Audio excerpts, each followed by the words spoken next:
Alright, so we can move on to Chris Barnett versus Martin Buday. From what I've learned a little bit more after watching a decent amount of tape on these guys, that Chris Barnett does not really look too great when he's under pressure.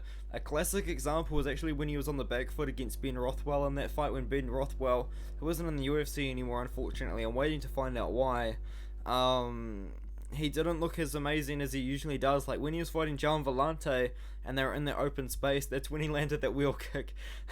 Oh man, I love that KO. I love Chris Barnett, man. He's 5'9" in the heavyweight division. How can you not love this guy?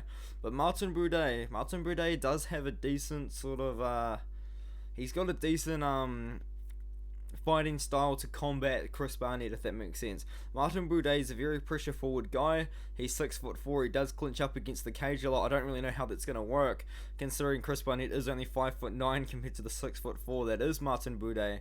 But no, Martin Buday, he does like to walk forward. He does like to be the pressure forward guy. I do think that his size advantage and his ability to push Chris Barnett up against the cage probably will make Chris Barnett walk backwards and not really in his most comfortable zone on the feet, where he can throw his spinning kicks, where he can throw his weird unorthodox techniques that he does do.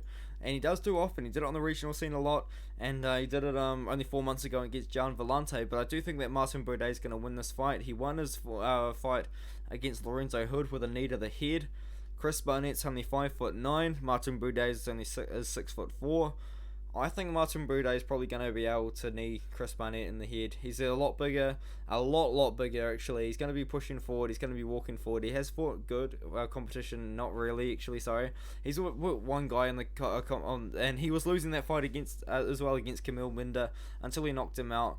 But yeah, I think Martin Buday, I think that he's going to be able to beat Chris Barnett in this one. I'm actually more leaning the decision side, just a more precious, heavy sort of game plan, potentially even taking Barnett to the floor. But I think more just working his way in the clinch and a lot of control time. Maybe Barnett could catch him with a KO. Maybe Buday could catch him with a KO.